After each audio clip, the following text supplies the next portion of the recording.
Hello students, welcome back to this channel. In this video, we will solve question number 4 of exercise 7.1 from PSCB textbook class 6. There are 8 pens in a pen stand. एक pen stand है, उसमें 8 pens हैं.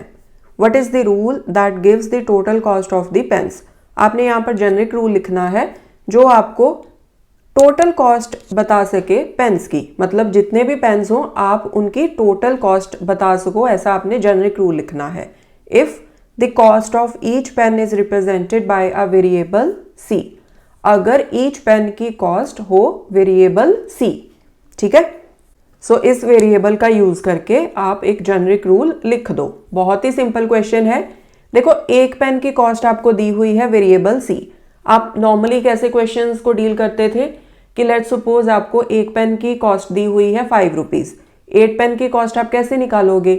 8 into 5 करके, right. सो जितने number of pens हैं उनको आप एक पेन की कॉस्ट से मल्टीप्लाई कर दोगे तो आपके पास आ जाएगी सभी पेन्स की टोटल कॉस्ट. वही चीज आपने यहाँ पर करनी है.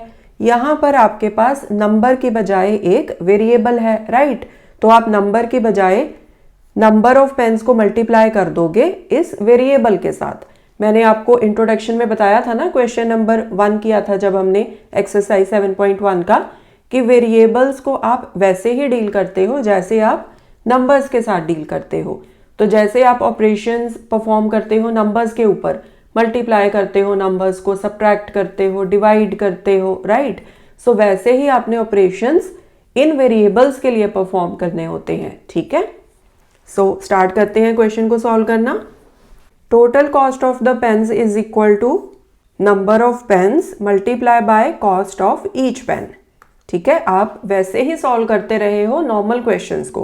अगर आपको 8 पेन दिए हैं एंड एक पेन की कॉस्ट आपको दी हुई है ₹5, तो आप 8 पेन्स की कॉस्ट कैसे निकालते थे? 8 इंटू 5, इतने रुपीज, राइट. वही चीज आपने यहां पर करनी है. नंबर ऑफ पेन्स कितने हैं? 8. तो 8 को आप मल्टीप्लाई कर दोगे. कॉस्ट ऑफ ईच पेन यहां पर दी हुई है C. यहाँ पर नॉर्मली आपको कोई नंबर दिया होता था, जैसे यहाँ पर 5 रुपीज दिए हैं.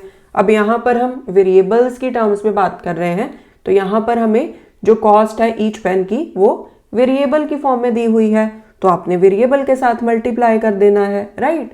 बस इतना ही सिंपल है ये. सो 8 इंटू सी, इसको हम सीधा लिख देंगे 8C. मल्टीप्लाई का साइन हम रिमूव कर देंगे क्योंकि वेरिएबल लिख रहे हैं ना C. तो ये जो मल्टीप्लाई का साइन है, इससे कई बार कंफ्यूजन हो जाता है कि क्या ये इंग्लिश का अल्फ़ाबेट X तो नहीं है. तो इसीलिए जनरली जब हम वेरिएबल्स यूज़ करते हैं ना, तो हम मल्टीप्लाई का जो साइन है उसको एंड में रिमूव कर देते हैं ताकि कोई कंफ्यूजन ना हो.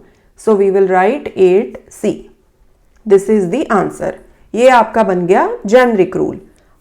सो C is a variable. C कोई भी वैल्यू ले सकता है. अगर ईच पेन की कॉस्ट 5 रुपीज है तो C में 5 पुट कर दो. अगर ईच पेन की कॉस्ट 10 रुपीज है तो C में आप 10 पुट कर दो, ठीक है. So 8C is the answer. This is the generic rule. So this was question number 4. In the coming videos we will solve more questions. Thanks for watching. Take care.